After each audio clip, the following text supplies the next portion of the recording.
Hello, everyone, and welcome to episode 43 of Podcast of Five Rings, your source of enlightenment, the realm of video games, tabletop, anime, film, and tech. Each episode of Podcast of Five Rings releases Monday mornings on iTunes and SoundCloud, and now topic by topic, day by day on YouTube, with the full video releasing on Friday. Catch updates about the podcast or for other news, give us a follow on your social media platform of choice, listed down in the description below. I'm your host, GM, and overseer of Podcast of Five Rings, Obsidian. Joined tonight by the wall that will not fall, Tetsuo. I don't know if you guys can hear my cat. He is like freaking outside of my office door right now, so I apologize. The dark fortune duelist, Muta. Meow. And the resident Duel wild meow. card, Mew. Greetings and salutations. It's in Japan, it's cat day today. Yay! You couldn't just say meow? Meow, meow, Not that far off. Okay, my cat can hear y'all, and he's up in his game. We're just trying to make Luke freak out and start We're just scratching. trying to encourage his inner feline. Yeah, bring it out. He's All just, he the wants- listeners he want to wants be the hear tiger. him. So yeah, this sure to be a Cattywampus episode. Oh my god. I hope it is. That was very forced. As are all of your jokes. It felt forced. Oh, damn, Hi, Mal, yes. damn. Hi, 911. Yes, I just witnessed a murder, and I'd like to report it. I'm burning. I have become Draxus. God. You face Erdar, Lord of the Burning Legion. Burning. So what's everyone been up to? We were off last week, Yes, we were. so We were free of your shackles. Tyranny. I was free of yours. As I shackle to you, you shackle back into me, or something like that. It is you who is the one who is the shackling. Yeah. Okay. Week was okay. It's been It's been a busy pretty quick for week. me. Yeah. Work has been weird, and it's also unseasonably hot. The past few days, we've had record temperature highs. It's like 82 degrees right now. Oh, And I've not Saturday, really it's paid supposed to be attention to 40. it. it actually was 87, 86 on So You Little anger one. me so much. It's still snowing up there, Meta. No, it's not snowing around where I'm at anymore. In fact, it's kind of weird. We ended up having, I ended up driving it. It got so warm so quickly that the snow was melting so fast that it was actually creating mist and fog. I ended up driving home one day in the afternoon, and the fog was so thick you couldn't see more than like 3 or 4 lines on the row ahead of you. So on the Sounds highway fun. they normally take, which likes to drive it around anywhere from 150 to launching a rocket out of space, everybody was around, like, was driving instead at a safe, easy 70 miles per hour instead. So that's how I knew it Gotta was take really it down, serious. Skosh. That's how I knew it was really serious. Serious business out there in the foglands. And then the day afterwards, it fucking rained and it melted everything else away. So Hey, man, it's been raining here for literally like a week straight, almost. I think that's why it's so hot. that's probably why. I'm no Like, meteorologist. I don't understand the greater sciences of the weather and the rains and the suns Black and the moons. magic. Yeah, It is black It's all magic. sorcery and witchcraft to me. I'm even looking outside my window right now, and everything just looks gloomy as crap. It's like a very depressing day. It looks pretty beautiful here. Just needs to be Yeah. like 65. It's my perfect ideal temperature. 65 and breezy. I like it warmer. I like it around in the 70s, maybe a slight breeze. Warmer if you're gonna go swimming, obviously. yeah, it's 86 real feel right now. Get out of my 84 Get out of my temperature. face with your sweet, delicious warmth. I don't know. At this point in time, it's at the point where you stand in front of a grill to start grilling some stuff, and you're already starting to get covered with a nice little bit of a sheen. that nice thick layer of sweat. It makes the steaks taste better. I tell you what, like, you say that jokingly, but the humidity, because I got a smoker over the weekend, so that's like the one thing I have been doing. I have like not left my grill side as I'm home. He's recording live now from his grill. Yeah, he's actually at the grill at the moment. That's Actually, why Luke today- is meowing. So much meat, like I have to, like we have so much leftovers in the fridge right now, so I probably won't touch it. But like the smoke was collecting in the air, and I could see it like almost like dribbling back down onto the steaks. It's so humid out right now. Yeah. Like, you could Jeebus. turn into. It didn't even fly away. It just like it went back down. I mean, there was a bunch still flying away. Don't get me wrong, but there was like standing smoke liquid on my steaks. Good God. Yeah. It's going to be late July before Meta sees anywhere close to that temperature. Yeah, right. That's the Don't worry, one Hawk. thing I envy about you, man. I Summer here don't- sucks. I hate summer. It's my least favorite month. Yeah, I was gonna say your summers must suck, but like there are times where we'll get summer over here, and the summer is just generally really cool, so it's never even warm, which I hate because then you can't. Then you still have to go outside. You still have to wear like at least a light jacket or some shit. And then it just tends to be windy as well, so any Yep. heat that you do have is just ripped off, unless you're in direct sunlight. It's gone. That's why you go to work naked, like me. So, And you're still sweaty. Not what Hobbs just said, but what Meta just said. Little did sounds anyone really know nice. that I'm a freelance porn star. That is totally not the case. I'm gonna DM. I would like to roll a sense motive check on that. You don't even have to roll. You know he's lying. Rawr. Anyways, on that note, let's go on to our topics today. And since it's Cat Day, Mao's going to start us off. So you go for All it, right. bud. So I had Monday off and decided to go see Black Panther. Oh my god. You got a 3-day weekend? What the Yes. fuck? Yes, it's nice. That's unfair. This is the 18th movie in the Yeah, I Marvel know.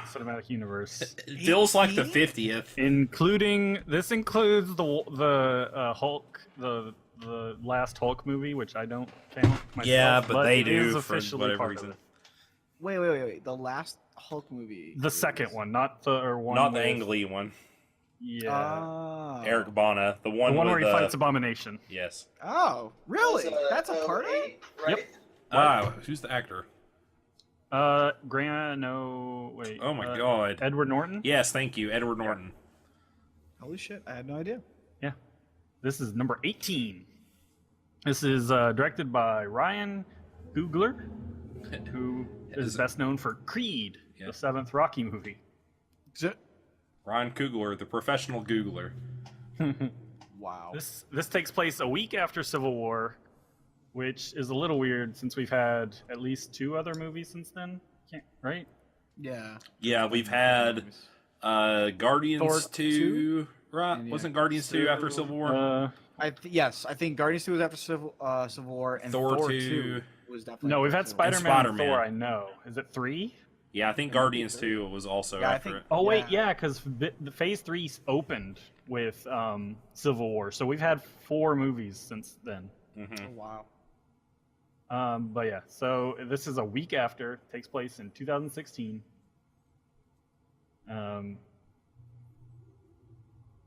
And it involves there's Black Panther T'Challa returning from Civil War, played by Chadwick Boseman. He is dealing with the death of his father from Civil War, and he's becoming a king. And he has to eventually deal with Killmonger, played by Michael B. Jordan. Who's the best part of the movie, in my opinion. And he is really good. Also, Michael B. Jordan is a huge fan of anime, apparently. Oh, really? I didn't know that. Is he really? So now Jordan's played 2 Marvel characters. Yes. The Human Torch Well- and Killmonger. Yes, the Marvel Cinematic Universe is just a recovery program for former Human Torches. Yeah, it is. Yeah, because Captain America used to be the Human Wow. Torch. Yes. Yeah, apparently Coogler is a big fan of that Michael B. Jordan. He's in all of his movies. Which I think he's only directed 3 movies. Yeah, only 3 full-length movies. I don't even remember what the other one was. Yeah. Which I'm fine with. I really like Michael B. Jordan. I loved Creed, too. Yeah. So we finally get to see Wakanda, which is... Wakanda forever. Yes, the home land of Black Panther. It is a place where, yes, it's fictional African country where basically a meteor of vibranium landed long ago. Yes. Letting them create a highly advanced civilization. Yeah, it's pretty sweet. And the previous rulers decided that it would be best to remain hidden, and they become very isolated and xenophobic, shut off from the world. Similar to, another world we like. I'm going to talk about this, and I want to see if you got the same vibes. I've thought about L5R a lot in this movie while I was watching it. Kind of. There's a when point they where, have like the ritual challenge. There's a part where like one character literally questions like, do you serve, the throne or the country or whatever? Yeah. Yeah, stuff like that. You obviously think of like the Scorpion.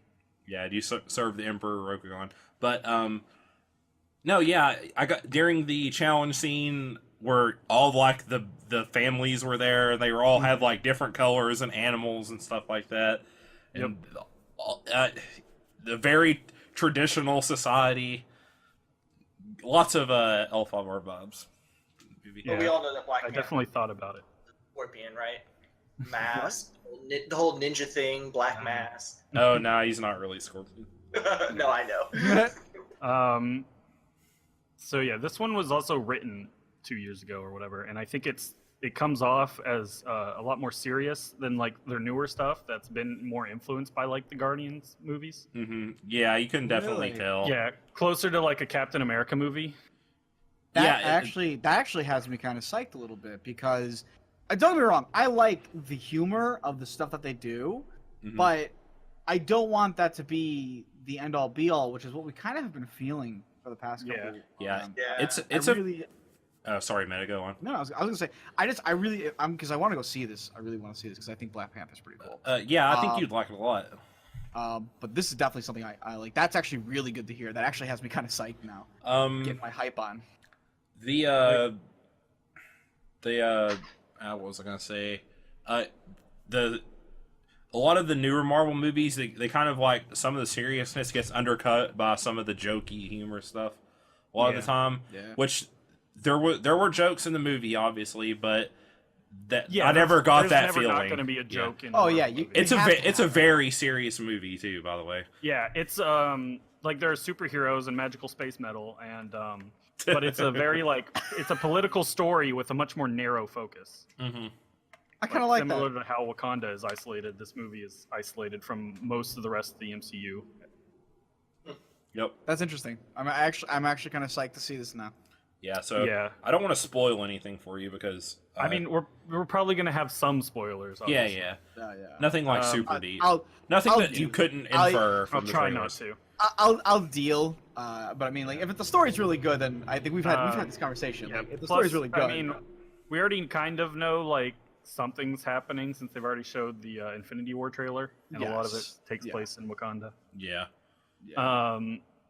But it's nice I like how Marvel has started like kind of more playing around with their movies.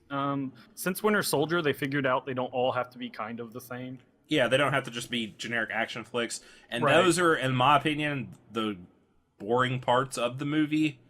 Or the action scenes are not. They're not like they don't do anything like super cool or different. Right. They're just very much like if you've seen the generic Marvel action scene, you've seen all the action scenes in the movie. As much as they have like started playing around with Winter Soldier's the spy movie, you got the teen comedy with Spider-Man, the buddy comedy with Thor. Yep. They all still kind of have the similar like we need this to be a superhero movie with a big fight at the end. Mm-hmm. The closest thing they've gone to really breaking that, I think, is Doctor Strange. Yeah, because they actually had like a force where they couldn't just kill it. Yes, that's actually very true. The way Doctor Strange ended wasn't on a big fight scene. Like they still showed him like kind of putting up a fight over and over, but yeah, I don't know if it's the closest it's they've got to different. like really breaking that. Yeah, It's almost like, a weird like duel of wits kind of. I wouldn't call it so much a fight. I mean, it is a fight. It's two. Well, we forces also it's like the Groundhog opposing. Thing day where we like he actually spends like or in Groundhog Day I think it was calculated like hundreds of years or something. Like we Yes. don't know how long Doctor Strange went or was there, and it is also serves as a he got all that time in training basically against a very powerful force. Yeah. So. Because he didn't just go in and just die. He tried to like they show him like putting up like defenses the entire time practically. He keeps trying. He tries different stuff. He tries different things, but I mean, he's literally he's fighting something he can't beat.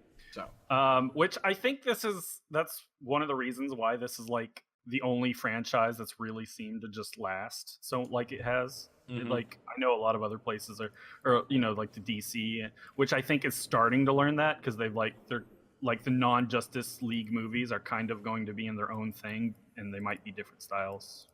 Like I guess we'll see with the new Aquaman movies. Probably to see if they've learned that lesson or not.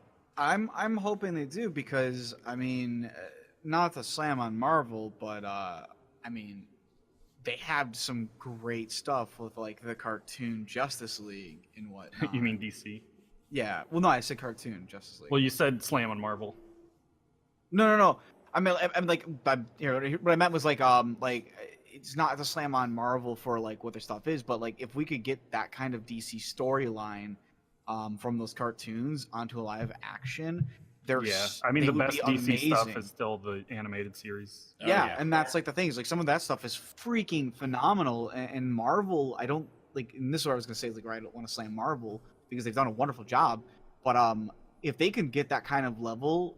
At least as my nostalgia mind is remembering it to be, they'd probably kick Marvel's ass, at least when it comes to the group things, because, and as this is my opinion, just again, it's an opinion, because those were really well done. I even have actually gone back and watched them again just because I've enjoyed them that much. And I don't like to rewatch shit for the life of me.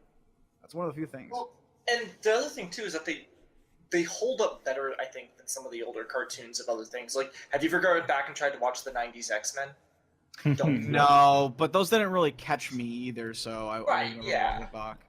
All right, let's get back to Black Panther. Yeah. So the first part of the movie, so like how they play on it, though, the first part of the movie is basically a James Bond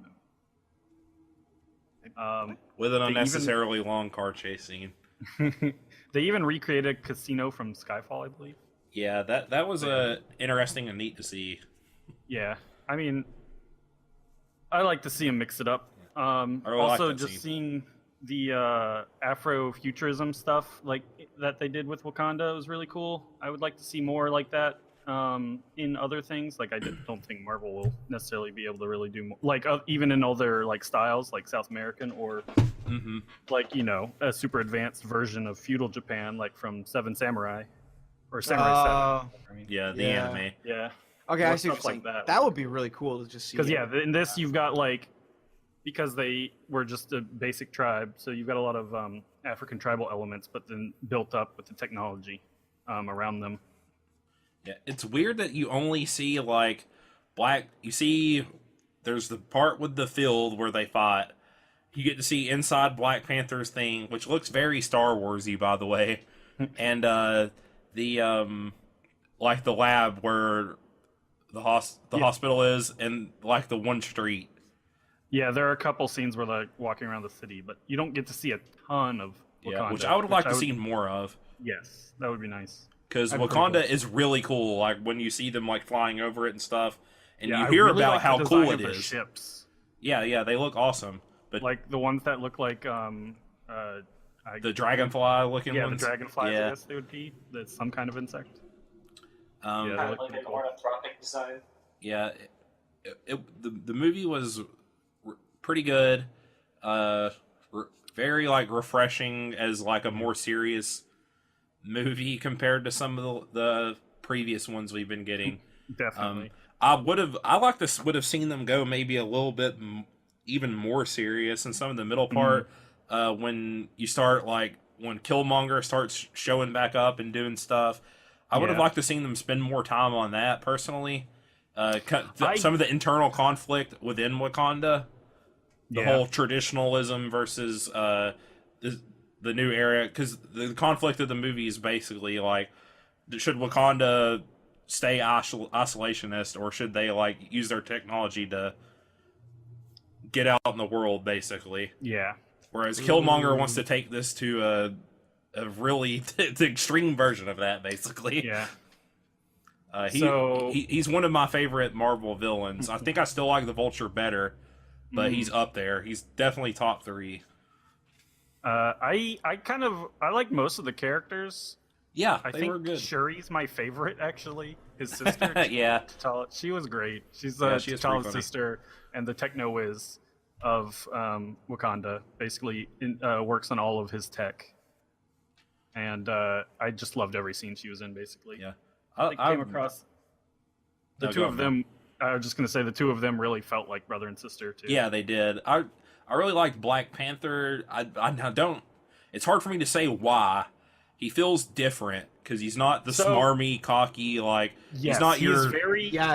He's very calm and reserved compared to like everyone else we've had. He is a person who's grown up the warrior lifestyle. He's had like training. His character's just different because like he also ends up being very like ready to lead his people, even if he comes across as inexperienced. But he's like completely ready for that role, which took Thor 3 movies to get to that point. Yeah, exactly. Yeah, that is huge. I don't know, like his character is so much more. I don't want to say like he seems more grown up. I suppose would be the way. Like everybody has to like. Yeah, he has a certain maturity to him. Yeah, but for him, he seems and present. I mean, even from just the Civil War, he's presented as an individual who is ready, but is simply waiting. He's been brought up differently. Like Thor, like is brought up in his own like society, right, of Asgard, whereas T'Challa was actually born on Earth and whatnot, and had to be probably in that public eye. I mean, Wakanda's very isolated, but I'm sure he had to do some diplomatic trips or something even. Yeah, I mean, they were at the council with his father, so right. Even so, there was definitely. But yeah, they also, so I think to help differentiate from him and Shuri, that he's not. So in the comics, they have the same level of intellect, and in this one, I'm sure he's not stupid or anything, but he's not like a super genius like Tony Stark or something levels, like in the comics, which lets the two of them be more of a difference, like they don't just seem generic. Also, it's probably partly, I know one of the criticisms from the comics is that Black Panther's just too good at everything in the comics. Really?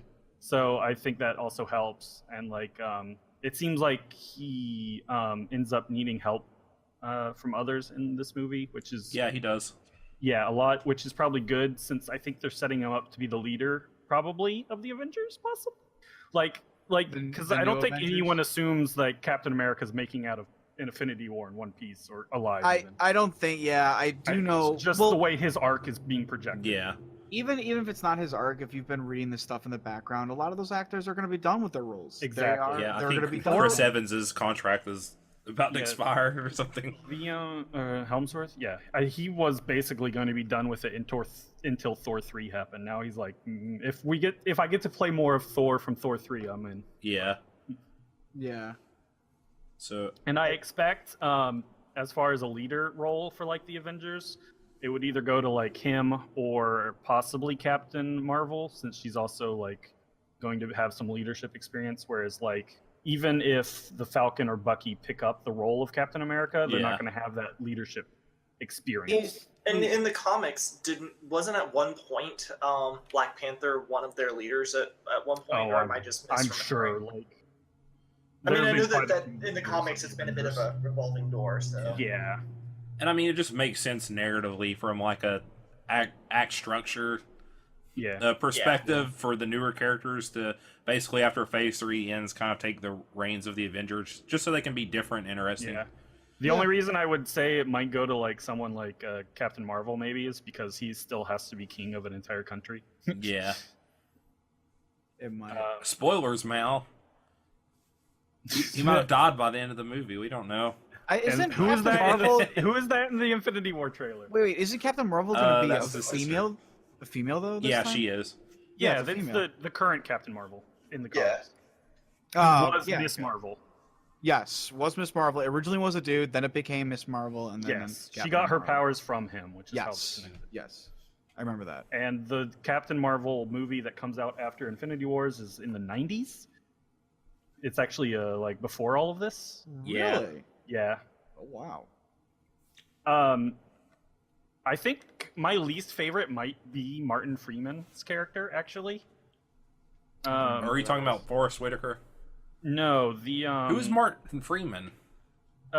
what's his name? His brother? in the Not his movie. brother, but No, the guy oh from yeah. The CIA guy. the CIA from, guy, thank you. Civil War. Yeah. I cannot remember his name now. He's know who you're talking about. he was Bilbo Baggins. Yeah, Oh, gotcha. Oh, He was I didn't he realize was that was in- him.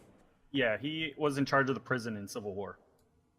Oh, he And was. I feel didn't like even- he was just included to give them a tie-in. some connection to the MCU as a whole. Mhm.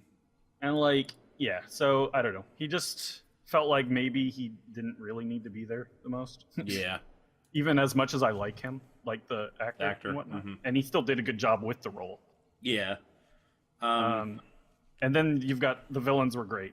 Both we get a returning Claw, played by Andy Serkis, which just did a wonderful job playing like an eccentric, carefree character. as he does. Yes, and it's nice to see him in a role where he's not mostly CGI, Yeah. like Gollum. He's only part CGI in this movie. Right, like 15-20% stops. And Um, obviously Michael then, B. yeah. Jordan. Yes, is Killmonger, who he has quite a few parallels with Magneto, actually, Yeah, he does actually. which I think is part of the reason why people love him so much and saying he's like one of the best Marvel villains so far. Yeah. You also get to see like he's also gone through his own hero's journey, so like he's definitely a more sympathetic villain, which people love. He is, but he's also still like a murdering psychopath. Correct. At the same I mean, time. even He has again, Magneto motivation. can be You that way understand too, why he at wants to points. do what he wants to do. He's Yes. got good background, which was what makes him a good villain. The fighting part of him is very meh because he's just He's just evil Black Panther, basically. So, yes, that's probably the biggest. Yeah, that's why he's criticism not I my have with Marvel favorite. on a whole. Yeah. Because Marvel loves to just have the villains be like a mirror of the heroes. Yeah, Like it happens. It's their a big lot. problem. Like especially in the intro movies, like with Ironmonger was just a dude in a suit. Abomination. Yeah, Abomination. Red Skull's Skull basically has Captain super America. serum, just with a red face. Yeah. Yeah, What's his stuff face like that. from Ant-Man? The Hulk's villain, I can't remember his name. Abomination. Yeah. Yeah. So I would like to see more variety as far as that goes. But yes, his character is great. Yeah, his character's great. And I think Marvel's definitely getting better at the villain game. Though, yeah, I don't know. So, also I love the music, and I love. Yeah, the music was really I'm good, a sucker for music and using it like how they use the music, like as Killmonger further infiltrates Wakanda. The traditional African style gets infused with like trap beats from modern rap music. Yeah, I think you were saying, And, isn't Kendrick Lamar somehow Yes, involved in the Kendrick soundtrack? Lamar worked like on all the music basically, and like did the soundtrack, which unfortunately only has like 3 songs in the movie. Yeah. But I really like the soundtrack, and like would like to see more of like a soundtrack for a movie comprised of original songs that like are about the character in the movie, the characters in the movie and whatnot. It's pretty cool. Yeah, I mean, it was yeah. it's You guys got me hyped. yeah, I don't know where I would rank it. It's really good. It's like probably somewhere around number 5 for me in the whole thing. It's one of the I'd probably put it around Ragnarok level. It's a different movie than Ragnarok. Right. But... My ranking, like, I just recently watched through all of the other movies leading up for this and then Infinity War. Yeah. And, like, it's just, different movies just kind of have a different feel. Like, it's almost like, what do I feel like watching if I were to go back and watch it or something? Mm-hmm. Sometimes your favorite is more due to genre differences than it is Could cinematography. be, or just what I feel like at the moment. It also continues the trend of Phase 3 being about daddy issues. Which almost actually, Doctor Strange breaks that mold, though. I guess if you just say mentor issues and whatnot, all the Phase 3 movies are about that. Then, so yeah, it's good. If you pay attention to the media, then they're saying it's super amazing. So it's made more money than basically any other, or for the opening of any other Marvel movie. Really? And blew out the previous top grossing opening February movie, which was Deadpool. War? Oh, was it Deadpool? Okay. Yeah, finally for February. Deadpool was beaten. And this is like for opening values. It also it opened to like double the amount that Spider-Man made in its opening weekend, basically, and stuff like that. So if you like the Marvel movies, you're gonna like it. So probably like even the worst Marvel movie, which I think. Not counting the Hulk, because I've never watched it and I have no interest in watching it. It's probably Thor 2 for me, and even that probably is Iron Man 2. I'm still fine with what. It's not something I would I don't even remember what happened in Iron Man 2. Whiplash. I remember he was in it. That's literally all I remember about the movie. Yeah. It's back when they had really bad villains. Again, another guy in a suit, too. Exactly. And then the one guy who was trying to develop stuff, wasn't he in that one with Iron Man 2? That guy's pretty funny. What's his name? He's Hammer in the movie. I can't remember. Yeah. Sam Rockwell? Yeah, Sam Rockwell. Also the weird guy who likes Iron Man 3 more than the other two Iron Man movies. I think Iron Man 3 is better than 2. I actually agree with you, Obs. Iron Man 3 is my favorite of the three. Thank you. Someone else exists out there. I haven't seen 3. I can't say. Oh, as far also, like 3 was one they could have almost gotten away with having the big fight scene at the end. It would have been an interesting play, though. Like it could have been like a Marvel movie without like a big fight scene at the end, because if they had just found a different way to deal with the villain. Yeah. But again, like that was kind of the big like show off all the suits, because that one is mostly. Tony Stark being Tony Stark and not spending time in the suit. Yeah. Which is why I like it so much, honestly. But anyways. Yeah, so I really liked Black Panther. Yep, I did too. I can't recommend it enough if you are into the Marvel stuff. Well, I'm hyped, so I guess I have to go see this now. Yep, go watch it. So it's bye guys. I'm gonna go right now. Cat Day. Later. I wouldn't blame you, because we're getting on to my topic now, and I know this is something Meta's been dying to talk about. So I think it's about a week and a half ago, 2 weeks, we had D23 in Japan. I think it was the Japan one, right? I think there's like an American D23 and a Japanese one. I could be wrong. Don't hold me to that. I didn't fact check. I'm awful.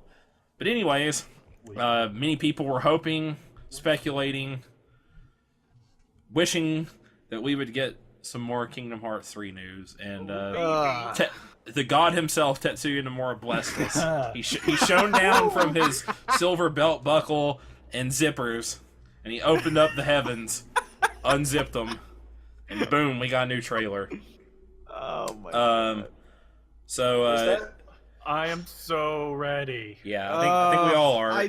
Kingdom Hearts 2 came out 12 years ago. So we are confirmed. I think it was leaked, but we finally get confirmation that we're having a Monsters Inc. world. Yes. Got to see some more story stuff. Marluxia's back somehow. Monster Inc. Goofy top memes. Yeah, more Toy Story stuff we got to see. Tangled. Yeah, some more Tangled stuff. I think the most telling stuff that we got to see was if you're like you cared all about like how the games play. I think you got a lot more out of what we saw from, or at least more of it, because I mean we've seen gameplay footage before. So yeah. I mean, there's not really enough for me to sit here and tell you about the 5 minutes of trailer, that was there, and the story that's apparently just even more not going to make sense. But I more wanted to talk about. I'm so like, ready for this game not to make any sense. yeah. I'm more want to talk I'm about. literally waiting for just Metal Gear to come out. That's I want it to happen. It's worse than Metal Gear. We have time travel now, meta. But No, why? thank you, Dream Drop Distance. But anyways, so yeah, there's not really enough to talk about like the trailer itself per se. I more want to like gauge how hyped you are for you guys, how hyped you guys are for the game. What you think maybe about like the gameplay or where the story might be heading. I know Tets hasn't played all of them. On a scale of 1 to 10, my hype is a 2. I knew yours would be. You're not a JRPG boy. Mine's like 10, me now. 12.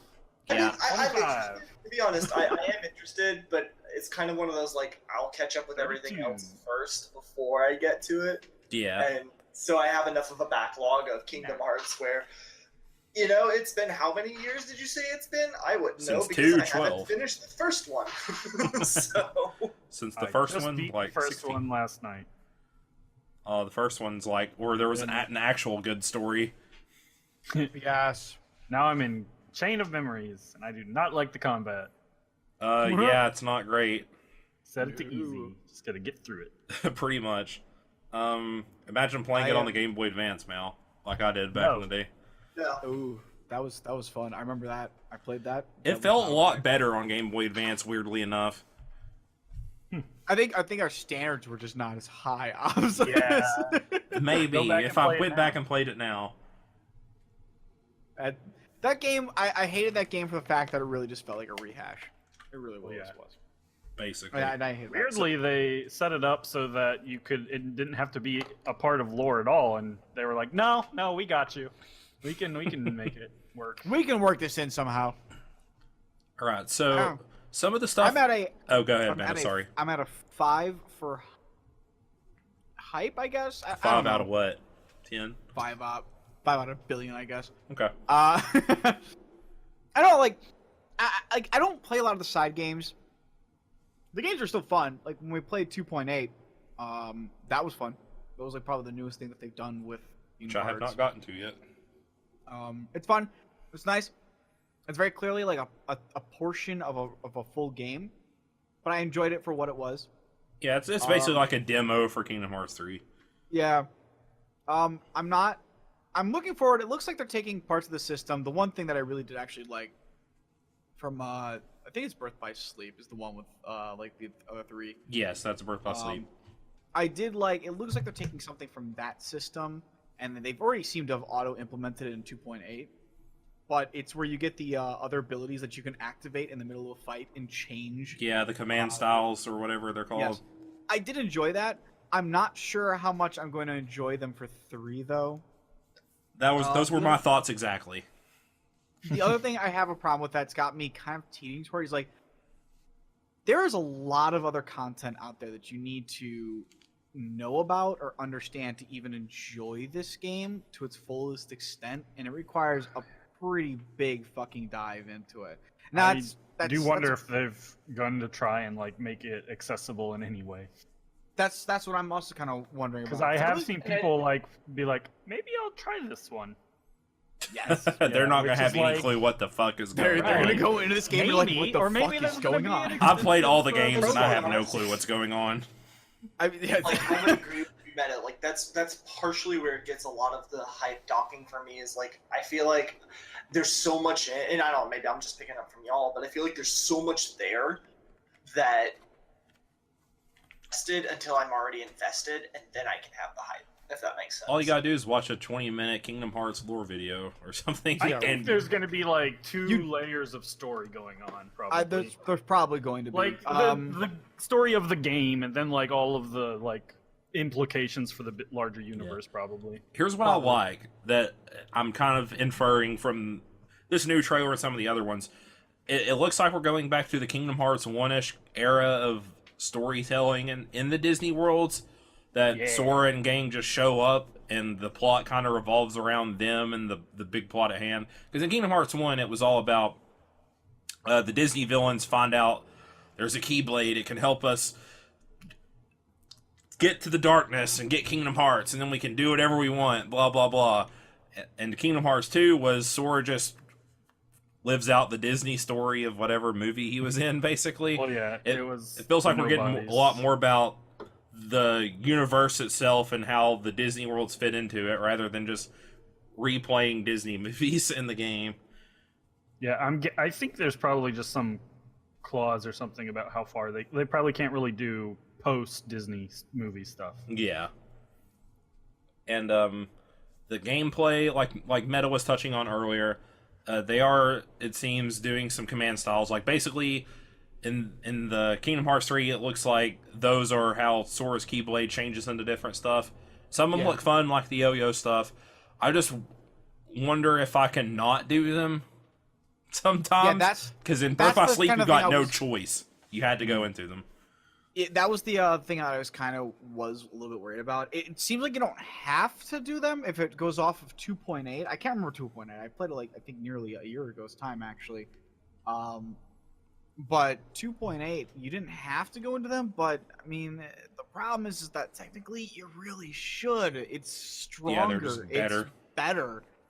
And on one hand, I like that like when you upgrade, it feels like an upgrade. On the other hand, I don't. It feels cheap to me, kind of. Yeah, because it's just like Kingdom Hearts 2. Kingdom Hearts 2, the beauty of that game, like that's where the story goes off the freaking rails. But the game itself was the best out of any of the games. Like playing it because the combo system was better. You could do stuff like roll cancel out of attacks and stuff like that, which it looks like you're going to be able to do based off the trailers we've seen. You had all the limit forms were really interesting and cool. The boss fights were at their best.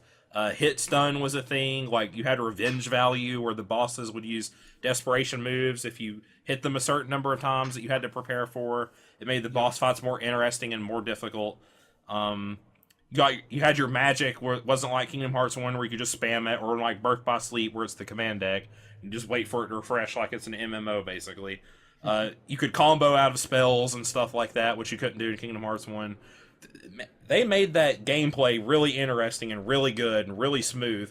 And the game was, when you fought like the Lingering Will and some Sephiroth and some of the secret bosses, they were freaking punishing, but it felt good when you learned how to combo them just right and get into your forms and exploit them and use your summons correctly. Oh man, it was so good. I like to back your point up. You could actually go through the game, and if you rushed it, you could still beat every boss perfectly. In fact, I actually did that on my second playthrough of Kingdom Hearts years after the fact. I put it on Proud Mode or whatever the hell hard mode is called in that game. Yeah. And I actually did a rush to get to Sephiroth because I wanted to face him around level 30 when he would kick your ass really quickly. In fact, I think he two-shots you if you have like second chance or whatever, and he'll one-shot you if you don't. You have to beat him perfectly. Because I saw somebody else do it, and I was like, well, I want to fucking do it too. Yep. So I did. I went over there, and those bosses are so well designed, but if you play it perfectly, which you can, which tells you the brilliance of the design of those fights, you can beat them, and their level won't matter. It will just take you a little bit longer because you have to hit them. Yeah, it's mostly skill. It's mostly evading, hitting them right, getting them to stun mostly lock. just hitting triangle? No, not really. Actually, I'm going to link you guys the Data Organization speedrun, level 1 critical mode speedrun.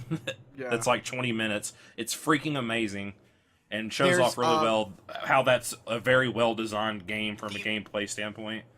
The only time you press triangle, at least versus Sephiroth anyway, is when he's about to block his Iaijutsu strike, basically. Yeah, essentially his Iaijutsu strike, essentially, yes. That's the only time you press triangle versus him. You actually have to equip yourself with a couple abilities. It'll make your life easier, way easier, as opposed to trying to just, air dodge all over the place. But you wanted to equip Reflect because his Shadow Flare would help. It would just bounce them all back, and then he would actually get hit by them because he generally warps into one of them because he's trying to reposition himself. You wanted to, you actually wanted to set your combo to a certain level as well. If you chose like Sword, and like I think tossed away one of the other ones, you would actually get more combos faster. You actually wanted to set that value to a lower point because you would actually get his revenge meter up and he would bounce out of your combo. So you wanted to get the combo finisher for the extra damage on it. Yeah, before he revenge values, and then because they will just like break out of your combo string, and then you just get one-shotted. Yeah, so there was like things like that. Guarding, you had to be good on guarding. You actually could guard his full Octo/Slash combo on you. Yep. As long as you got the first hit guard in. If you didn't, you were just dead. He was just gonna kill you off. But you could do a lot of things. You could also easy mode it a little bit easier if you picked up the shield as your starter, as opposed to the sword or the staff. Because the shield would have given you second chance, and I think the other one that like means that if you get hit and it would kill you, you go to one value. And if like a combo would have killed you, instead you stay at 1 health for the combo. Mm-hmm. I chose sword and didn't have those right from the start, so you my literally had to sweet play summer child. Yeah. No. But there was like stuff like that.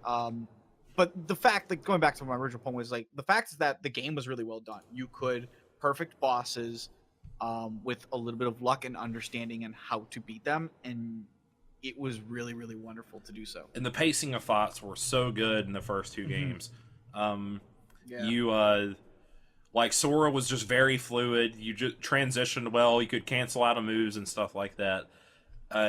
Like you can do reaction commands if you want. They like take up more time and stuff like that, but you didn't have to. You could just literally like combo them, and if you knew the system well enough and all that stuff, you could it could look really impressive.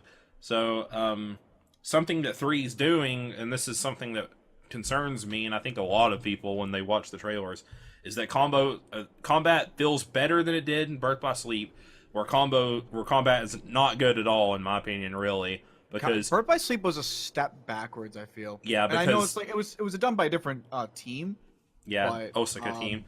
But yeah, but it was definitely a step back. It was, because you had the command deck, which isn't just is not as fluid. Shot locks are busted, and those are back in Kingdom Hearts 3. When you shot lock a boss, you would literally take out like half its HP. You basically brought up like a first-person reticle, and you just hold down R1 and keep it over the boss, and it'll do a certain number of hits. That's how many hits you'll just get for free on the boss that you can't be knocked out of. It's really stupid. And enemies would just break out of your combos after like 1 hit and hit you, and it just wasn't fun, really. I hate that was the one sin. No combo should ever be able to be just broken out of by enemies. That's just horseshit.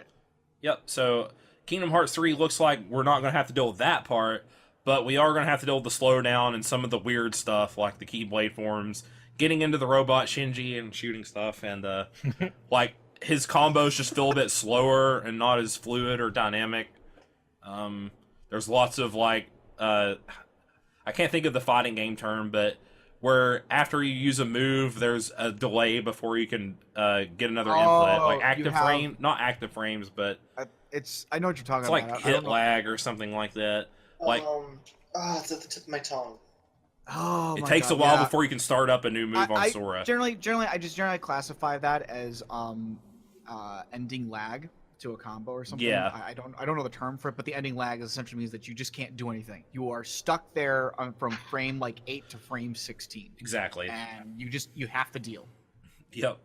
Whereas in the old games, you could just fluidly run at it because you could roll cancel and stuff like that. Which there is that, but like his finisher moves don't seem to be able to roll cancel out of in this game.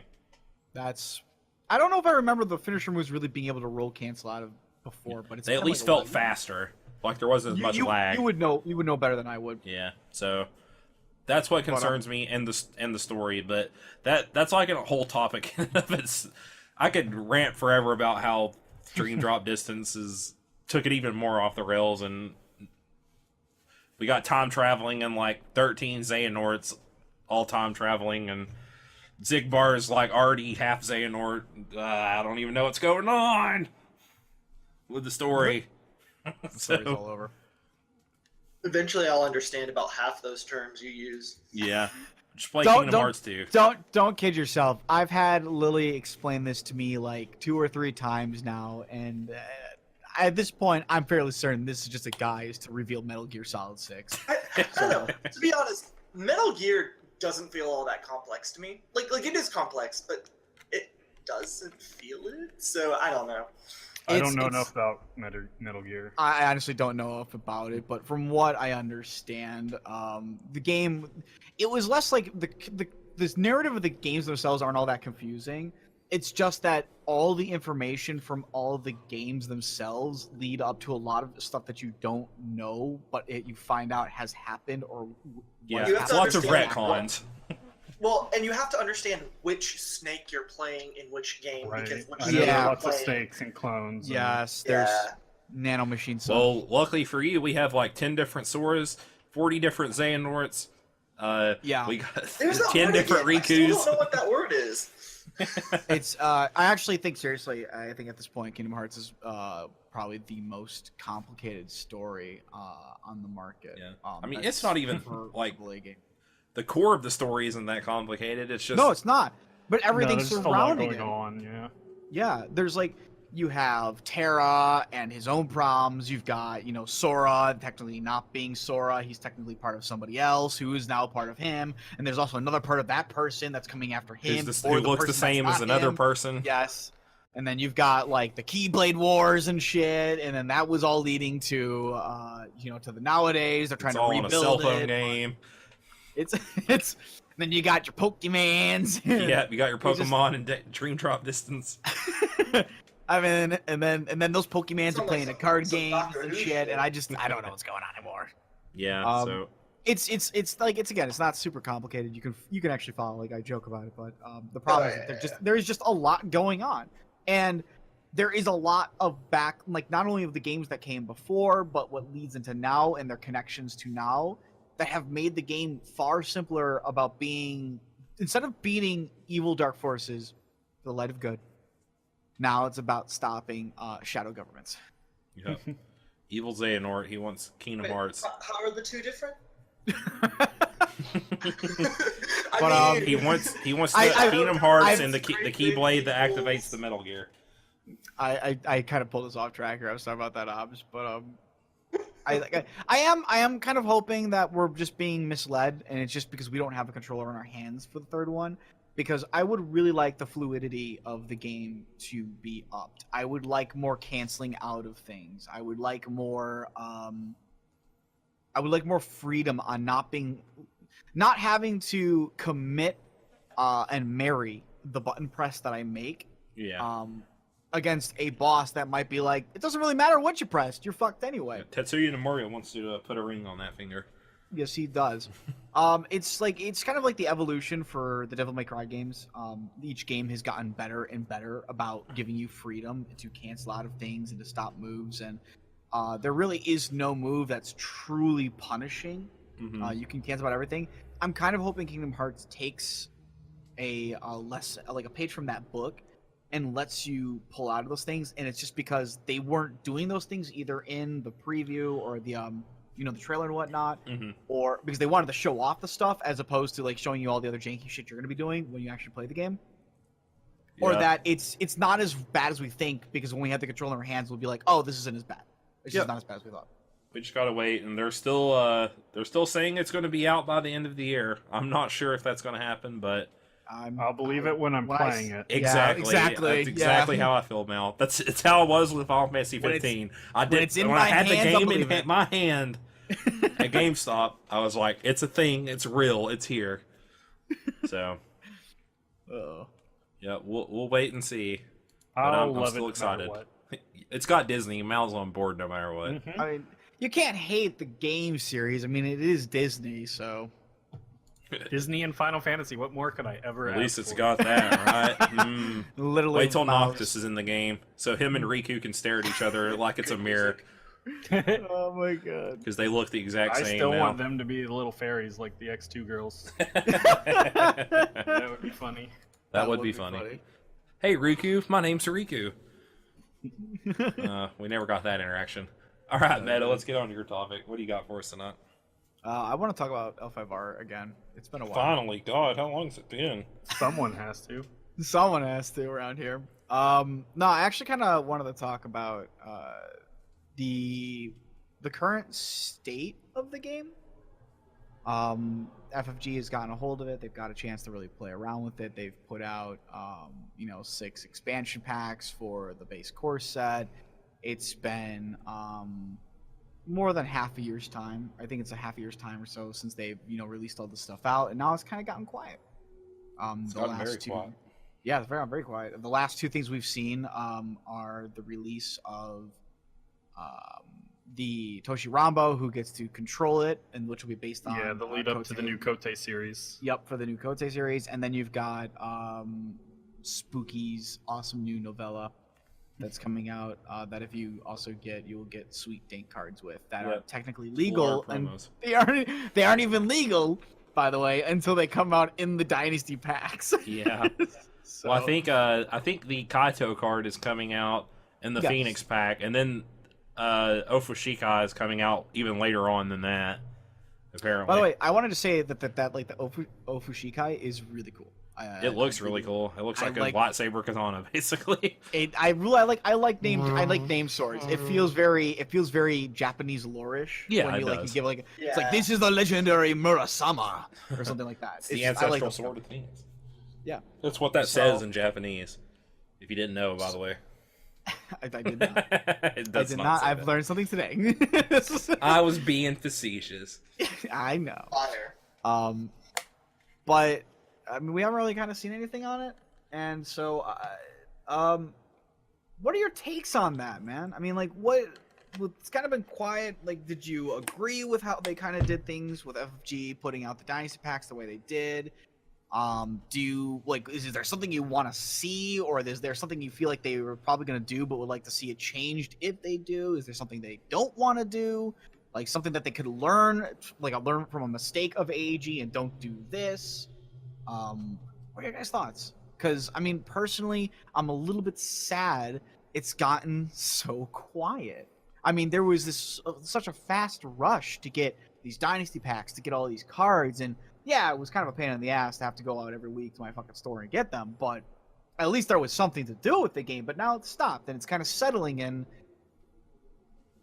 but not a lot of talking. There's not a lot of even telling us what's coming, so I don't know what to take. We haven't even heard anything on the RPG anytime recently, have we? No. I think it's getting soon to come out. Because out of nowhere, Battle for Rokugan was like, oh, by the way, this is coming out in like a week. Yeah. That's probably what'll happen with the RPG. Well, yeah, the beta stopped, so I mean, however long it takes them to get it to finishing. Yeah. They'll probably be by Gen Con. Yeah. I guess for me, because I still haven't gone out and picked up a copy of the actual card game yet. I've been doing all my playing online, but I'm really looking forward to the RPG. Like, that's... As much as I enjoy the card game, even with AEG, it was the RPG that really sold the IP to me. Yeah, that was Same the here. same thing for me. Yeah. So I want that. Like, even if it's just falls flat on its face and the custom dice don't work, I mean, I already had that conversation. I still want to see it and experience it. Like that's what I'm the finished product. Yeah. We'll probably give it another shake when we have the finished product in hand. Yeah. I know there really wasn't like, I mean, I followed the beta, but I never really dived more into it. I think I kind of saw what I saw, and I was like, I really wanted to see the final product. I felt the same. Before I get my next opinion, because I said, like, there's gonna be so many things changing and going on and whatnot, and there's probably more people who are a little bit more invested in the RPG from FFG than I am, who should probably make, their thoughts and opinions heard on this. Not to say that they're going to be better or right, which they aren't, but unless they agree with you, of course. Of course, obviously. But I said it first then. So, but I mean, like, I'm still very much attached to 4th edition. So there is just with gonna its be that. wonkiness. Even with its absurd wonkiness, importuning, offhanded, two-handed weaponry, penalties, and other stupid Heart of shit Vengeance. like that. God, Heart of Vengeance. Even with all that crap in it, I still like it. I really wish that they had been given the opportunity or the care to, they had gone back and really been able to revise a lot of those things. Because, I mean, one thing that still drives me nuts to this day is, like, the offhanded penalties thing. But you don't choose what hand you attack with when you're fighting with a weapon. And if you take no offhanded penalties, you still technically have the penalty for dual wielding because you wouldn't use anything in your offhand otherwise. So. Well, I thought you were gonna say dragon butts drove you nuts, but. No, the dragon are just the dragon. I mean, they are what they are. Yeah. But then there's I'm kind of bummed out that there's a lack of Kote. We were talking about this before we started recording, but it's not only the lack of them, which, I mean, I guess I understand. We can't have everything like it was during AEG, where there's just an abundance of Kote, which made the participating in high-level tournaments more accessible. Now, they're all at big cons, unless you live in Melbourne, Australia. Or Warsaw, Poland. You have to go to a con, so you have to pay for a hotel unless you live near the area. You got to get a badge, then you got to have your cards and show up there. Instead of being able to show get on the sign up before the sign up fills up. Yeah, instead of like having to I can rent a cheap hotel. I'll pay my like $25 tournament entry fee. But I'll, by the way, get like 12 packs of cards at the tournament. The AG when AG did it, so I basically got my money back in cards alone. Not only the promos that I got and the potential prize support if I top 8'd. You also got you just got your money's worth, and you got to play at least 7 games. Now you got to go to a con, deal with a con. Some people probably don't like cons or going to cons or being around all those people. There have already been horror stories apparently about how they run their events. I'm not really going to get into that because it's its own topic, and I don't know enough about it to speak one way or the other. And the prize support isn't very good. Why would I want to? I mean, MomoCon's the one nearest to me. It's in Atlanta. It's an hour and a half away. I could go to that, but is it worth me dropping $300 at least on a trip just to go down there? And I mean, I'm not like super excited about the Kotes, nor really the story prize, to be honest with you. And I do think it's good that they're scaling back on the like what you affect, because we obviously had the notorious the crab wanted the elephant to be the warlord of the colonies, and could have been because for some reason AG made like animals and stuff actual personality cards, and which made them viable for storyline tournament prize choices until they would come out later and say no. But so we're getting more subdued stuff that they can control and have less of a weird wonky impact on the story, which a lot of people have concerns about, and I understand that, but still at the same time it feels less cool, I guess. That's where I'm coming from. There was like I think it's just kind of like the fun is that AEG even created all this other fun stuff that you could do. That yes, you could be wonky and idiots like as groups tend to be with those things, but it showed that they were having a little bit of fun with their own world too. Yeah. Had some personality. Yeah, which just feels very hollow and corporate, I guess. I don't know. Well, and, here's a thought. They're also with AEG, and granted, I think this also might just be a result of how long they had the IP. Yeah. But you had a lot more like player-driven, and not on the storyline part of things, just like players getting together and doing clan events. Like I know at Gen Con there was like the Cranes all got together and went to have dinner. Yeah, everyone has a dinner, yeah. So when you had it at the local level, it was much easier to schedule those kinds of things, and especially because it was the guys that you play with on a regular basis because they are at your store. Now it's just kind of like random guys at a con that happen to favor the same clan that you do for this particular tournament. You know what I mean? Like there's a less personal level of attachment to your clan because you don't have the same personal attachment to the players.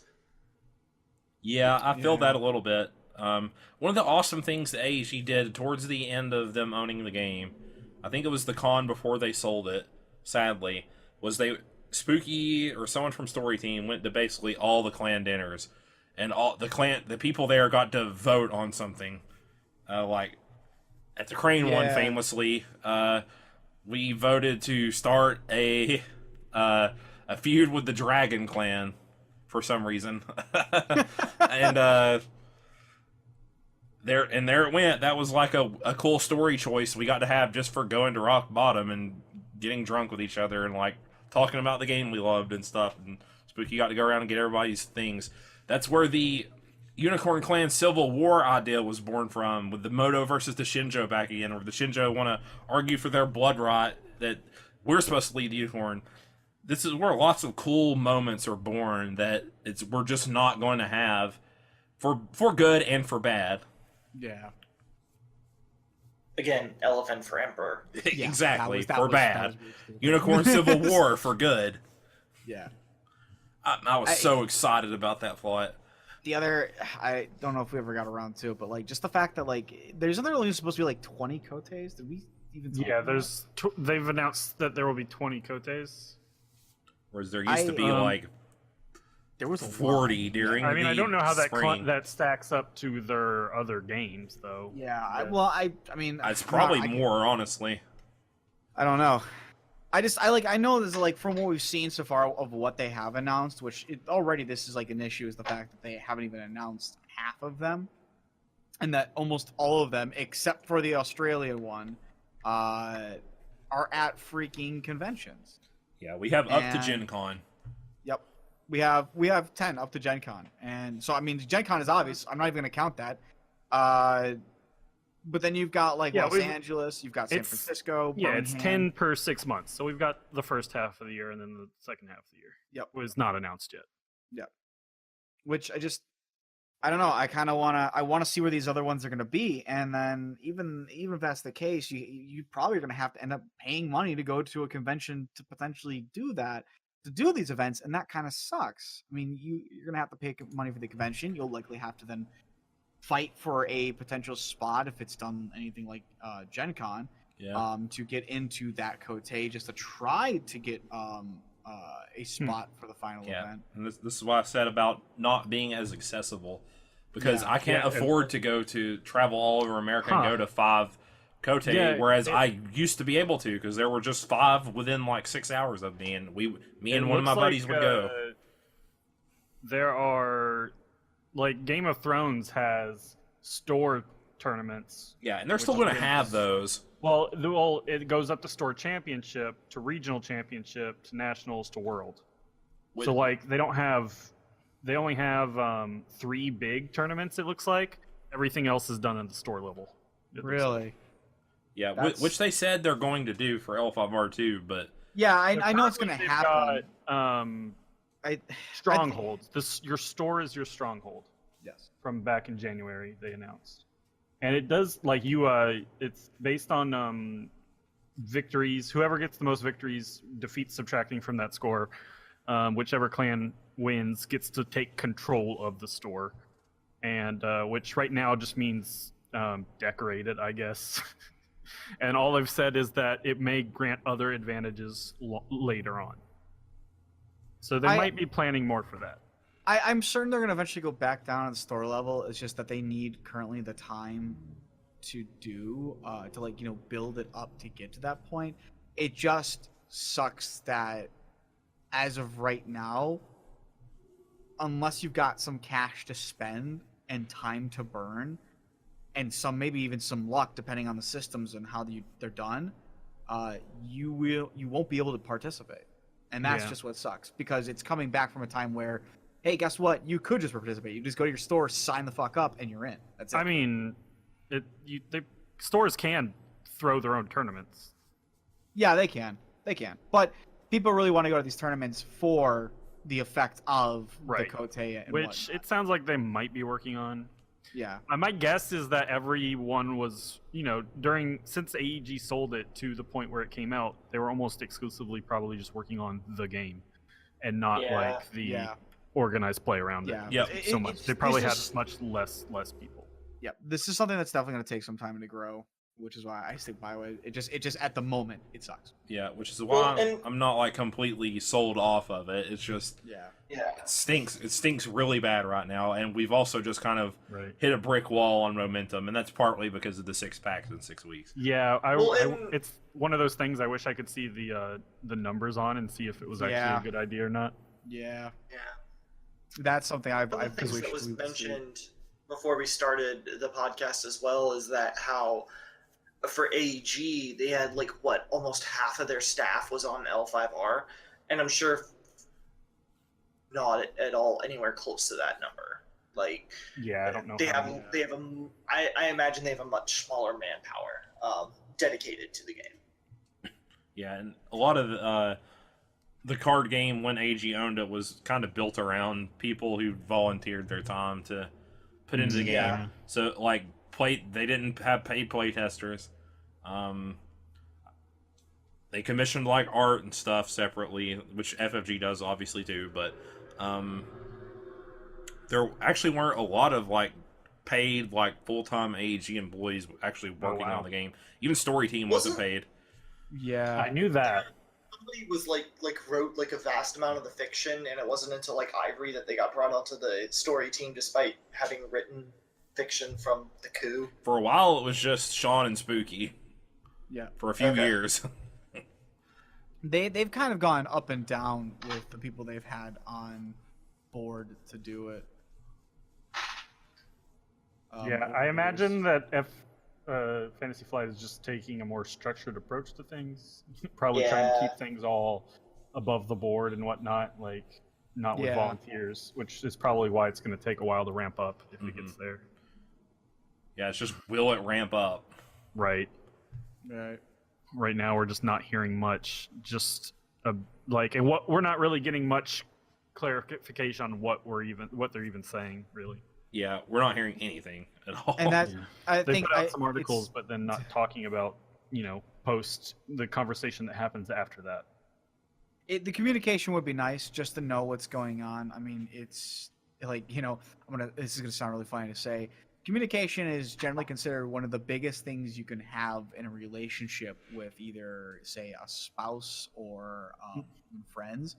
That also counts for businesses and the people who, go Your to that consumers. product.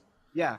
Communication is very huge. And when something goes rather silent or gives you just a quasi update here or then, it kind of sucks. It raises an alarm for me.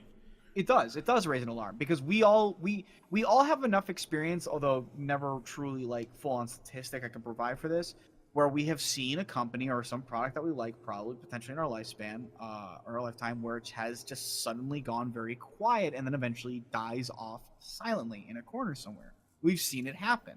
I've seen games like that that just quietly fade into memory and then that's it.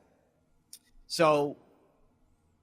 I guess it would be nice if they would talk to us, say something or say like, hey, we're just working on this, or we've been trying to coming up with ideas for this and whatnot. We just want to let you guys know that we're not dead, we're still alive. They refill our bowls every morning. We get to go on. They put a wheel in here for us to run on when we get tired or we get bored. We're being okay. We're fine. We're gonna progress. Just something. Give us something even more. like some tournament summary articles, maybe like for the Koteis that Yeah. have happened would have been cool. Maybe some Yeah. commentary on like the meta, because apparently I haven't really paid attention to it in like a month or so, but apparently Scorpion is just in everyone's deck now because of that Scorpion 4 is- costed card. Yeah, Scorpion It was is Crab apparently- before that and Dragon very before strong. that. Yeah. So Huh. Yeah, Scorpion have been doing really well in the Splash. I just heard that Splash a Stinger because you can poison them, I guess. Asmodee, do they own Fantasy Flight? yes. Okay. I believe so. So I just just Googling or whatever, or L5R Twitter, and it's at L5R just tweeted like 4 hours ago that Asmodee North America requested to take over this page. So maybe Really? they're going to actually start tweeting from that. Yeah, because address. Asmodee is a French company. Yeah. I didn't know that. Yes, they are owned by the French. Oh, I think Je it's parle specifically français. about Oh. the Facebook page, Legend of the Five Rings. Yeah, Bon yeah. après-midi. Yeah, so maybe they'll start using that to be more vocal about I that. would like, think. I think 'cause so. it's kind of hard Sounds just to like pay attention to just the Fantasy Flight Twitter when Yes. you don't care about most of the stuff on there. Yeah. Yeah. They're definitely spreading it out to its own thing and doing it. Doing that would be nice. Plus, if you want to, I mean, I have seen enough hype trains to know that a Twitter profile done right can really build some hype and do some hilarious stuff. We've seen it before. Sonic and Arby's. Yeah, Sonic and Arby's.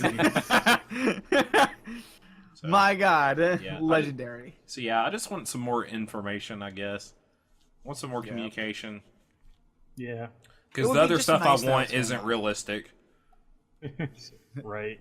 All I want, guys, all I just want is just for me to win every tournament. I think it's very realistic, and I want everybody just to bow out. Make Like, Honor Well, competitive Meta? FFG. Yeah.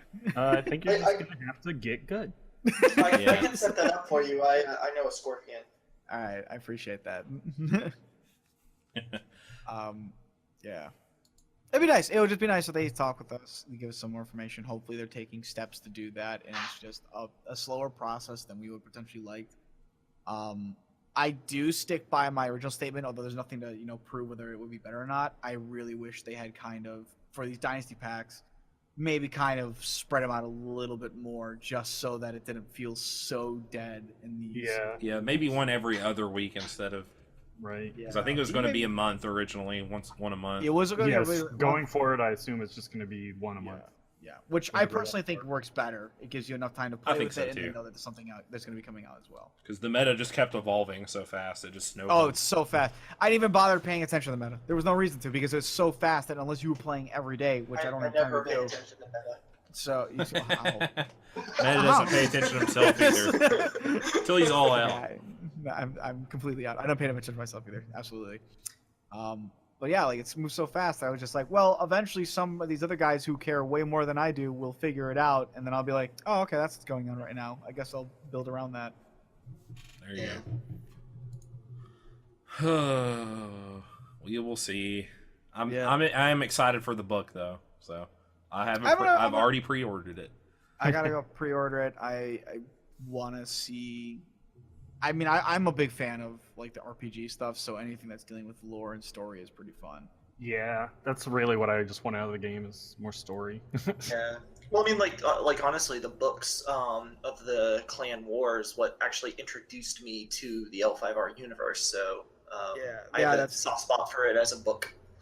I mean, I'll even just take a book that's just like, here's the setting, explains the setting, and then it's like, here's your classes, go play the game. I would take an RPG book like Pathfinder, D&D, no problem.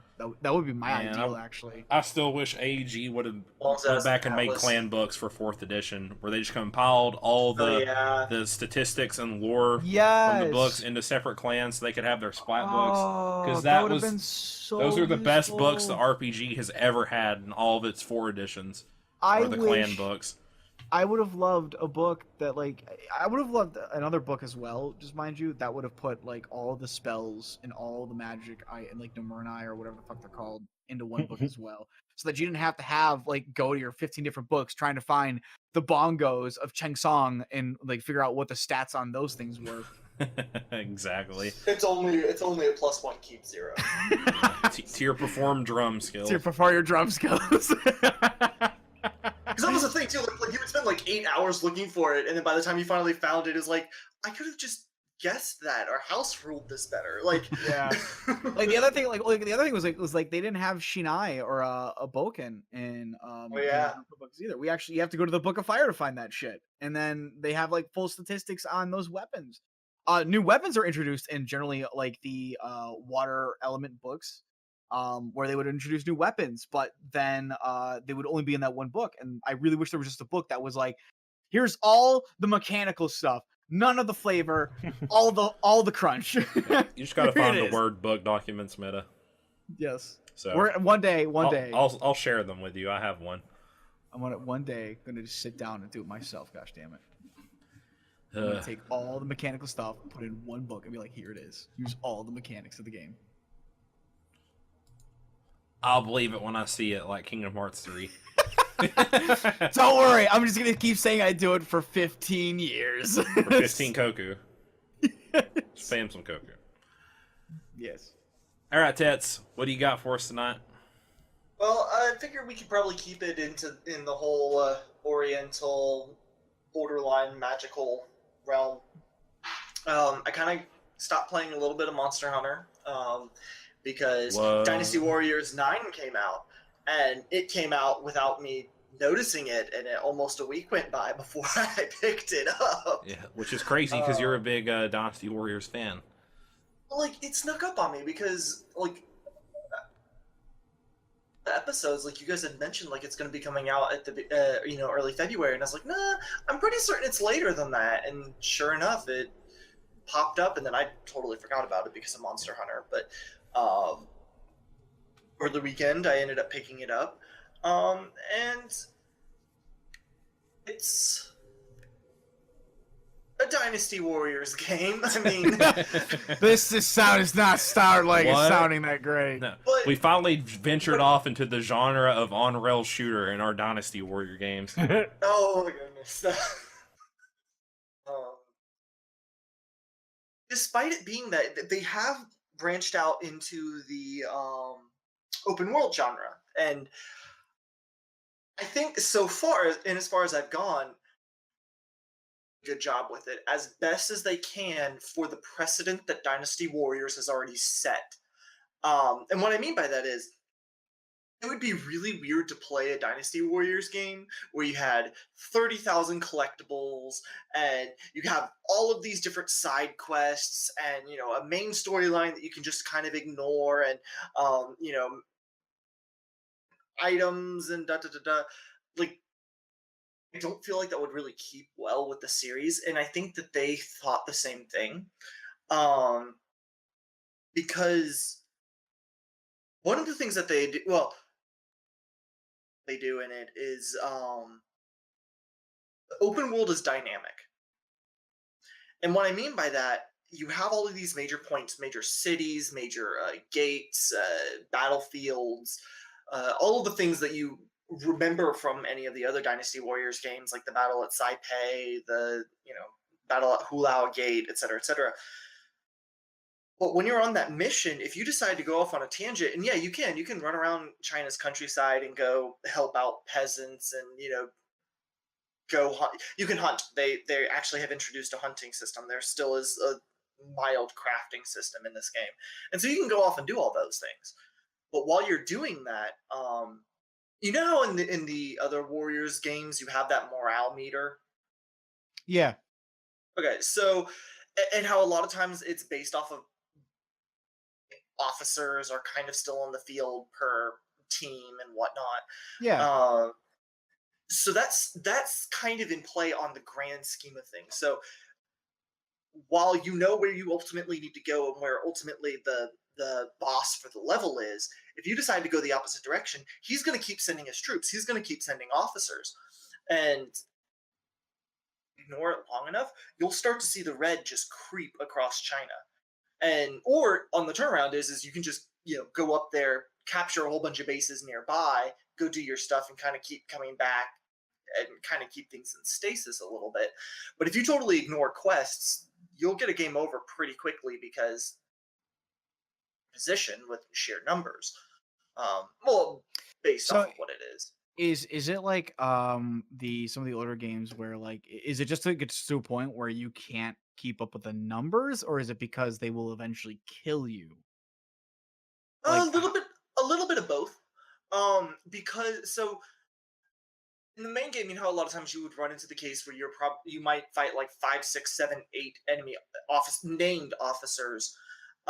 In this case, 2 or 3 is going to be a large amount, and it's going to keep your hands full. Even on normal, I'm playing through it on normal right now just to give myself a baseline for it. Okay. It can be a bit of a handful, because each of those officers out across, because again, it being open world, there's a lot of different areas you can go and a lot of different things you can do, and so they will send officers out in most any direction. So while the numbers might not be huge at the one battlefield, across the entirety of the empire, like it may way overrank. And then if you walk into a wrong battlefield with the wrong, items or whatever, not enough health and no healing items, you could easily get overrun and defeated. Like so you know how like Dynasty Warriors has handled their mooks. Their mooks are a lot stronger than in either Orochi Warriors or Samurai Warriors. Like their mooks, you touch them and they just evaporate. Yeah.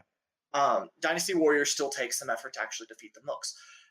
They've bit more, dialed it in a little bit more. You're still this like legendary warrior on a battlefield who can carve through 1,000 people no problem. But each person you fight still feels like they could easily drop you, if that makes sense. Like you can't just out of hand dismiss any one enemy on the field. Okay.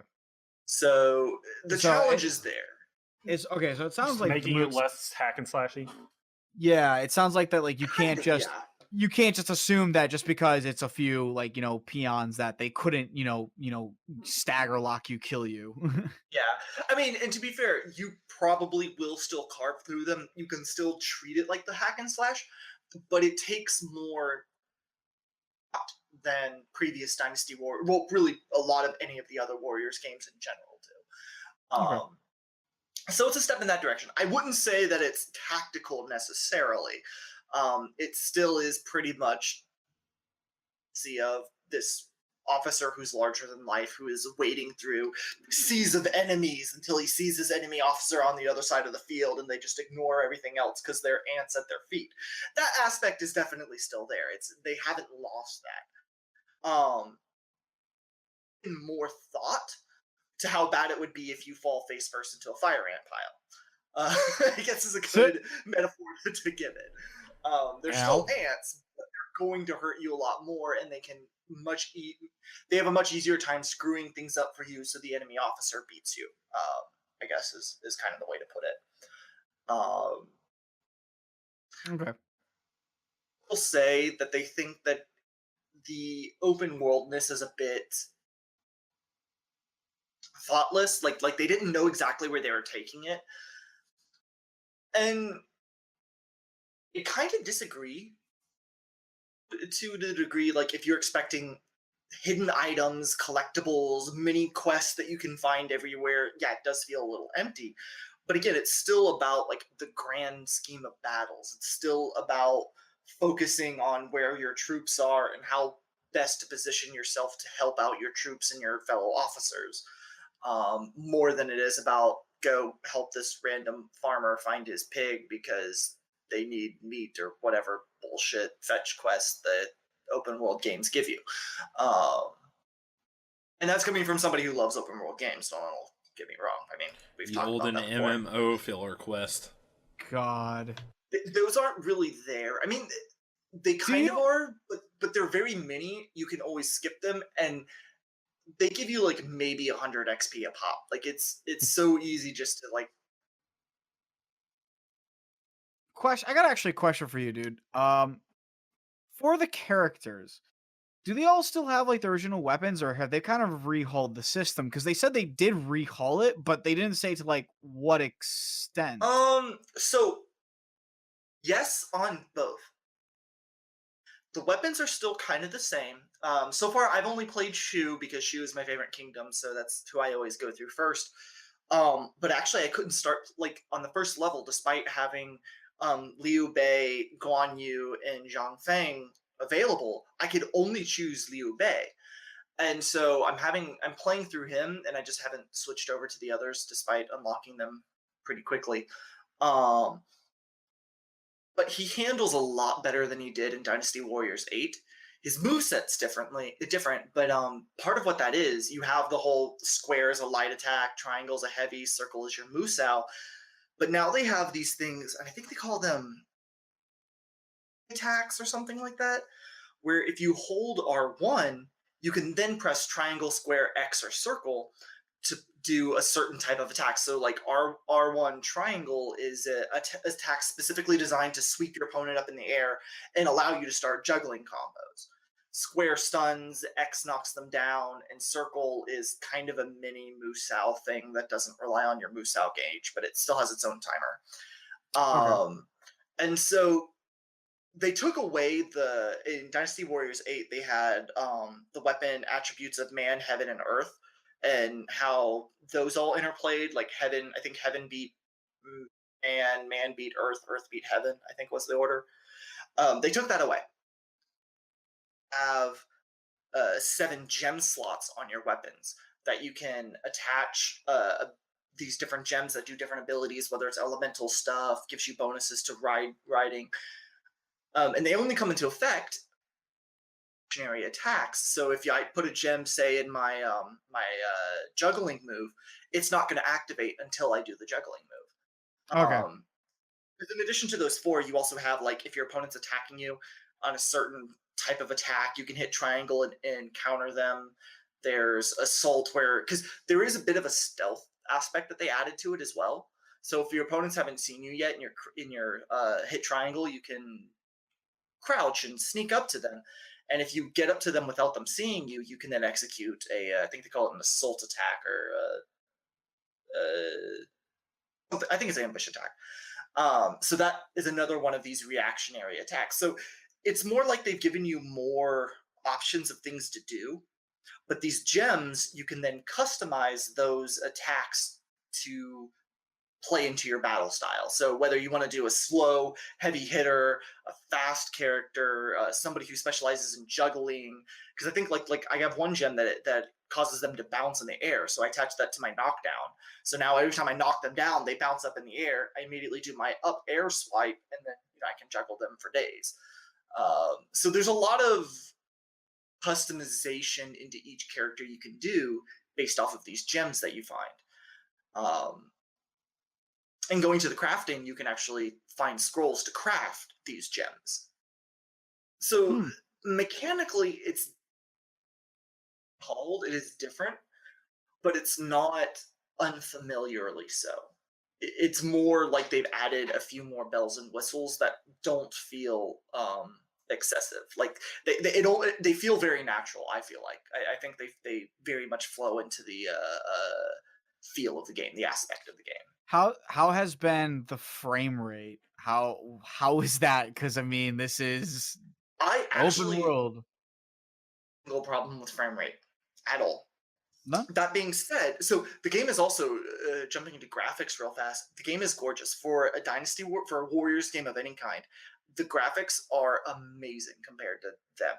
It's not like Monster Hunter World. It's not going to be winning any awards for its graphics, but compared to what we expect and what we come from in the Warriors games, they've definitely upped their game.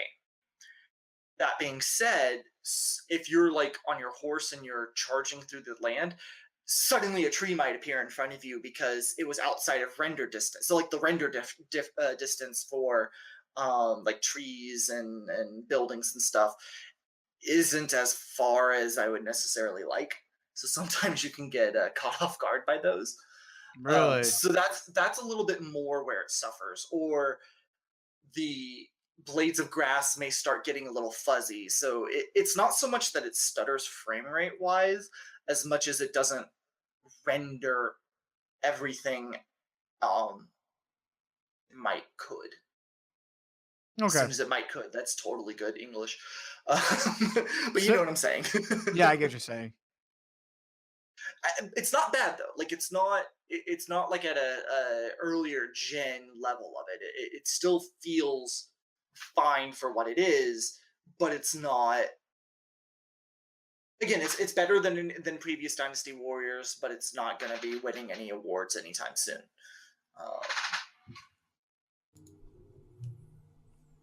It is computing all of those battles that are going on under the hood, because like you might be somewhere and you'll suddenly get an alert that so and so defeated so and so, and it'll show you on the map where it happens, and you realize that's on the opposite side of China.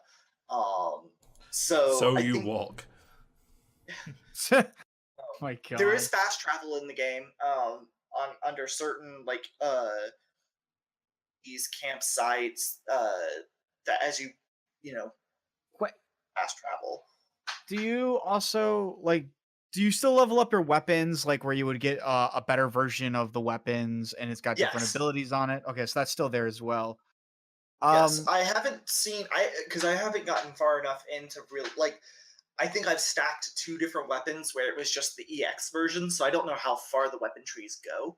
okay. I think that the weapons themselves cap what kind of gems can go into them. So I like got. stronger gems need stronger weapons. Oh, okay. So there is like gem levels then.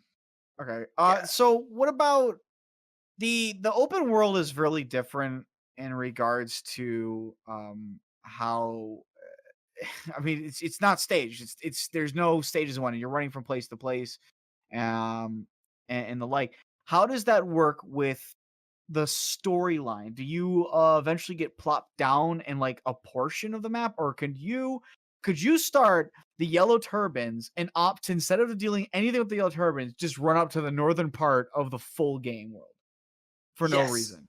Okay. You can. Yeah, it lets you do that. Now, again, the yellow turbans will start expanding rapidly because that was like the first thing I tested. And then before I knew it, I turned around. I'm like, how the hell are there yellow turbans here? Fuck. like, Okay, um, so so but that it does go through. Like, will they conquer all of Japan? Like, if you just let them be, they will just conquer all of Japan, or not uh, Japan, I was China. gonna say I don't think so, but They will because build Japan isn't in ships, this game. go across the seas. I mean, that might happen after they conquer China. No, but where it starts doing the levels, they call them chapters, but they're essentially levels. Is are in the map. The characters that are available for you to switch out to, and where most of the major battles are happening.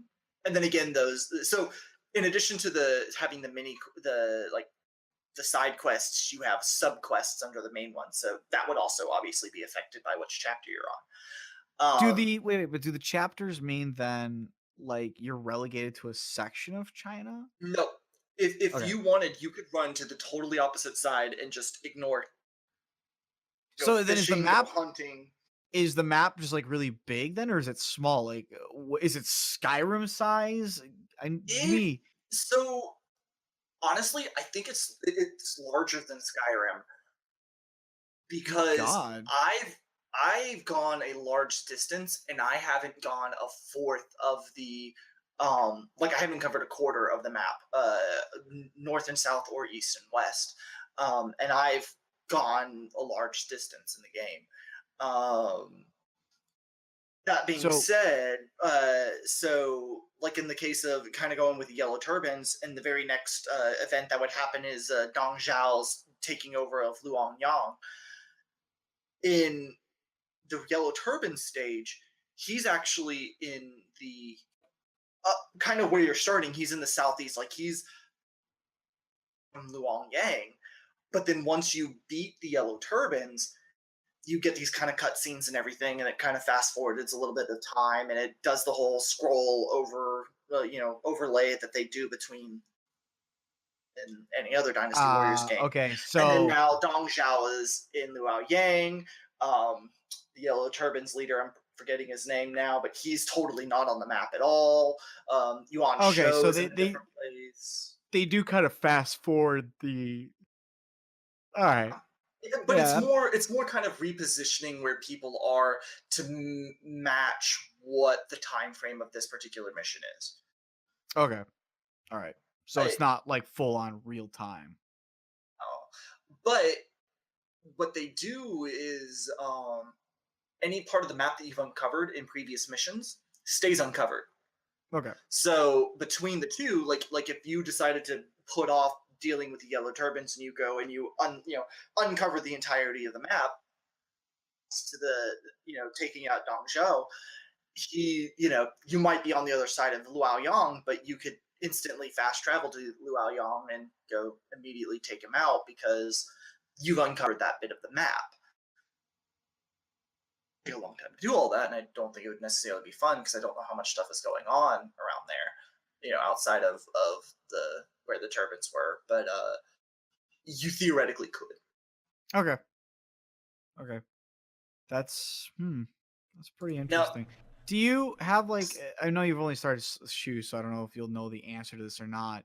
But like, what about when you choose a storyline? Does everybody start at the same time period or the same battle, or does it kind of like does it do it more where it follows that character, or does it follow that kingdom? I think it follows the kingdom, so I don't know. Like all of the kingdoms start with a Yellow Turban Rebellion, but I don't know if they have all of the same missions because, again, like they all are involved with um, Luoyang, except for Jin. The Jin Kingdom had no connection whatsoever to it, so I haven't looked in their stuff. But it would be odd if they would have that mission option, just because they didn't do anything there. That being said, like there was a mission for Shu where when Cao Cao tries to assassinate Zhou and fails, where you have to go rescue Cao Cao. And I went ahead and checked the Wei's missions. Played the mission before that as Cao Cao trying to infiltrate Deng Zhou's inner circle to do the assassination attempt that led up to doing Cao Cao. So there's definitely that connection in the same way that I think any of the other Dynasty Warrior games have done, where you have some of the same battles just from the different sides. But I don't think it's going to be 100% the same exact missions for every single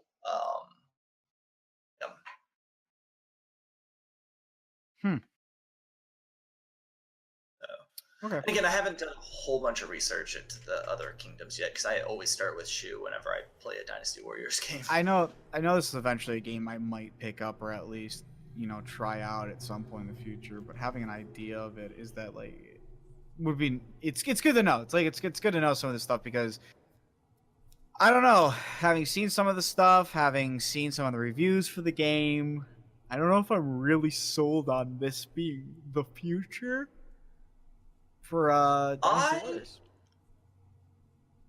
It needs some refining, but in the same way that every time a company tries something new, it's very much they're trying something new, and you can see that. It's not so new where it's losing truth of what Dynasty Warriors is. Like it still keeps to the spirit of the games of the genre. All right. So yeah, I could easily see this being the future of it. It just needs some polishing. Yeah. And you can even see back when I did my review of the Samurai Warrior Spirit of Sonata, that they were testing some of the things that they're doing in this in Spirit of Sonata. Really? Yeah, like kind of the way that they're handling the crafting, some of the ways that they handle like the hub cities, leveling up like your because you can even level up your horses, and even if you buy like two horses that are the same type, they might develop differently based off of not only how you use them, but there's a bit of a random chance where they might level up differently. And they did something sort of similar in Spirit of Sonata. So there's you can kind of see where they've been trying some of these things. Very cool. Yeah. And then similarly, because one of the things I loved about Spirit of Sonata, they took the battles, and it wasn't just like one battle that actually in reality was like 6 or 7 on one small battlefield that they just threw together. They made these multi-battle stages. In this, it's just because it's open world, you can see where each of the battle sites are. And if you complete one battle site in a certain way, maybe this particular battle may not fully come to fruition, or maybe people who shouldn't be there will be because you at this previous battle. So All right.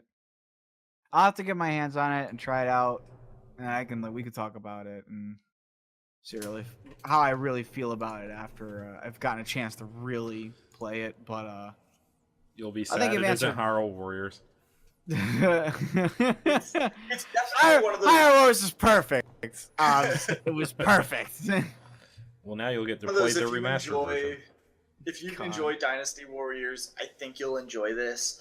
If you're iffy, it may, or if you kind of enjoyed them as something just to kind of fill up time, this may or may not be your cup of tea.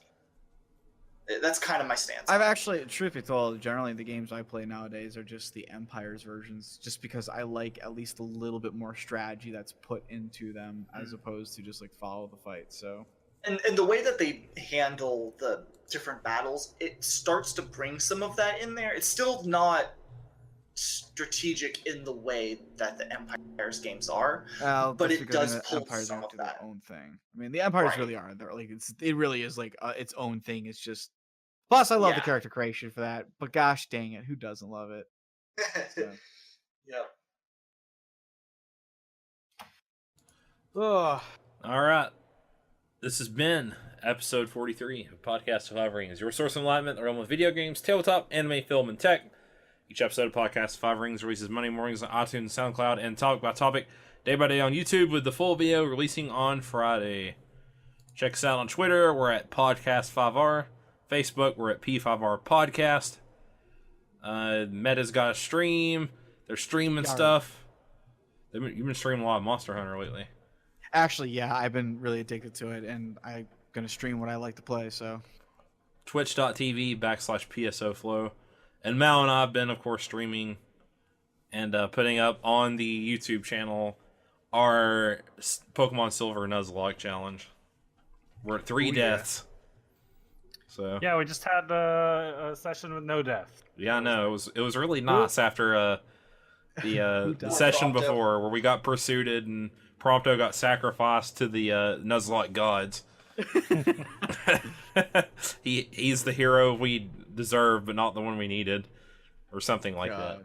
So yeah, now we're rocking with we got our party built up and we're in the coasting part of the game at this point. Yeah. So we might not die till the last gym. So Yeah, we'll see. yep, check that out if you want to see some Nuzlocke action. But until next week, we are out. See you guys then.